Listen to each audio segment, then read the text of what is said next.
Before we begin this section, answer the polling question. Which quality of an army do you think is most important for success? A. The size of the army. B. Strong leadership. C. Advanced technology. Or D. Enthusiasm for their cause. If you answered D, you would be correct. This is Chapter 6, The American Revolution, Section 1. The essential question and the learning objective for this section is, what challenges did the American revolutionaries face at the start of the war? Think about that question as we go through this section.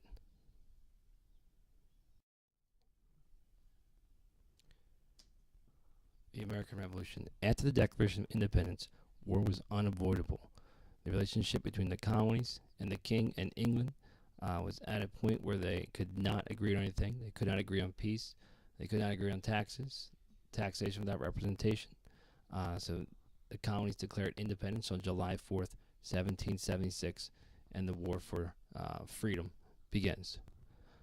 Both sides expected to win, and both sides expected the war to be very short and over in a matter of time. Especially the British thought be easy just to crush the rebellion in the Americas, and this would be over 1 or 2 battles, and they would again control the colonies, and life would go on. Other people like John Adams thought otherwise, and predicted this war would go on for years, and he was actually correct. The British had many great advantages, considering they were the strongest nation in the world. They had a strong navy, and like we talked about in class, having a strong navy made you a powerful nation. Their soldiers were well experienced, well trained. They had a lot of money, so they had a lot of money to dump into the war effort with weapons and soldiers. Plus, they had a large population, so they were able to pull from a lot of people to go into the army to fight the colonies. Now, the colonies, on the other hand, had a lot of disadvantages, considering they didn't have a real army. It was mostly a militia. They didn't have a lot of weapons, and not everybody supported this war. Remember, you got loyalists and you've got patriots, and at this time, it's pretty divided with loyalists and patriots. Colonies' disadvantages. Unlike the British, the colonists lacked a strong army and basically had no navy. The navy they did have was usually hired ships that were usually merchant ships that were used to fight the British Navy. So they didn't really have a navy on the colonist side. American soldiers lacked experience. Remember, you've got those local militias that are doing most of the fighting. Washington's going to train them to become soldiers, but even look at the picture, they don't have uniforms. They're really a ragtag group of guys getting together to fight the British soldiers. They lack a supply of weapons, ammunition, which they'll struggle with throughout the war. And they only fight for a short period of time. Their enlistment is only 1 year. After that, they go home. It's a big disadvantage for Washington. The soldiers, he trains them, they fight, and then they're done. Then he gets a new set of soldiers, and he has to retrain them all again to fight the British. So, a short period of time before that, and then they go right home. Washington's going to stress or push for the Continental Congress to make enlistment longer, have them fight the term of the war. But again, there'll be a choice actually throughout the war whether or not they can fight for a year or fight for the term of the war. Most will only decide to fight for that 1 year and then go home.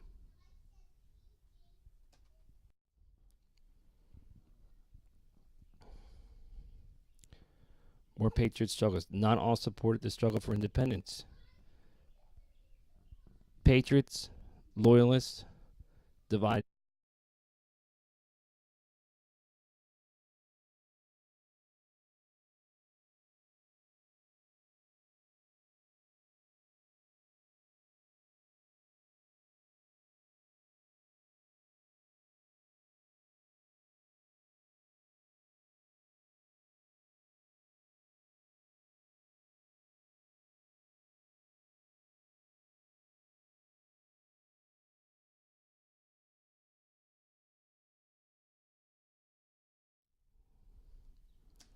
Loyalists, also known as Tories, and as you can see there, 1 in 5, 20% were loyalists. Sometimes it was 1 in 3 were loyalists. And some people change sides. Again, just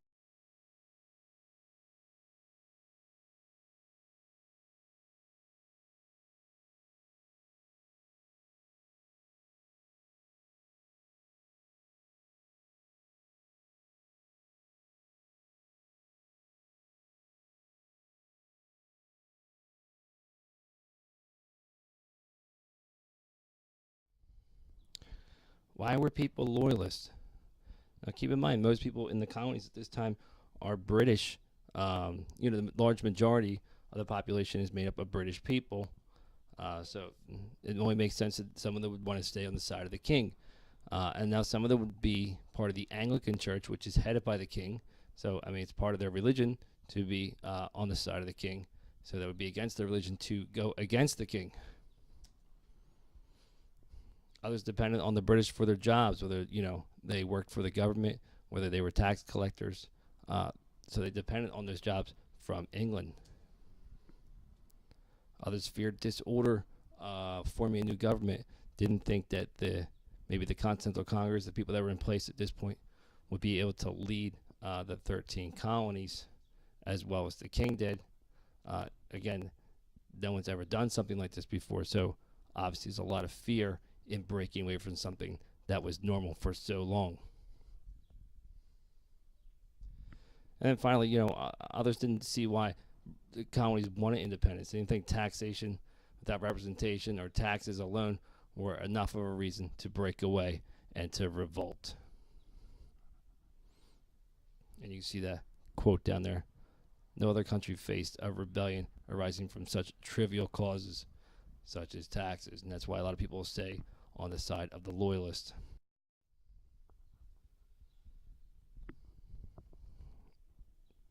African Americans during the war. The British will promise a lot of the African Americans that if they do join the fight on the British side, that a lot of them will be set free. And when they do fight for them, some of them will go to Canada and be free, or some will escape to Sierra Leone in Africa and live out their lives there as free people. So they'll kind of lean at the beginning of this war towards the side of the British.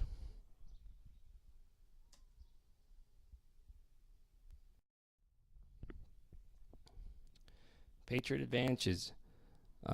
Fighting on your own land is a big advantage. Those soldiers are coming from all the way from England, 3,000 miles across the ocean to fight in a land they've never been.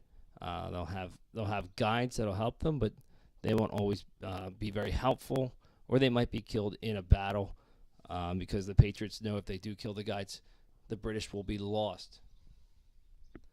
And the British they don't know the lay of the land like the Patriots do. This is, they're fighting on their home turf. They have like home field advantage.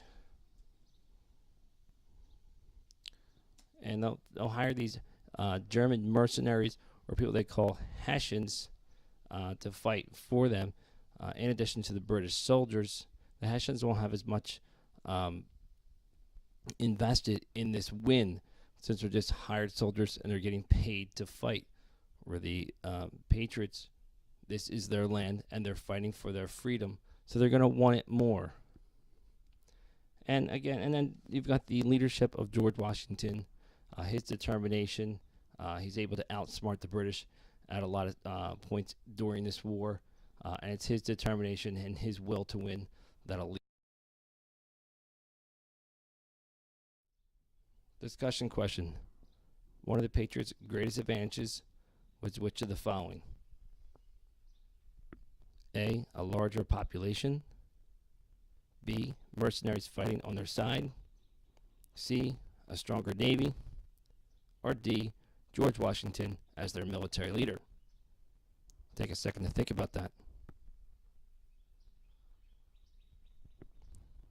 If you answered D, you would be correct. Raising an army. The Americans transferred their power to the Continental Congress. The American Revolution was really like 13 separate wars. And what that means is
they only fight for 1 year.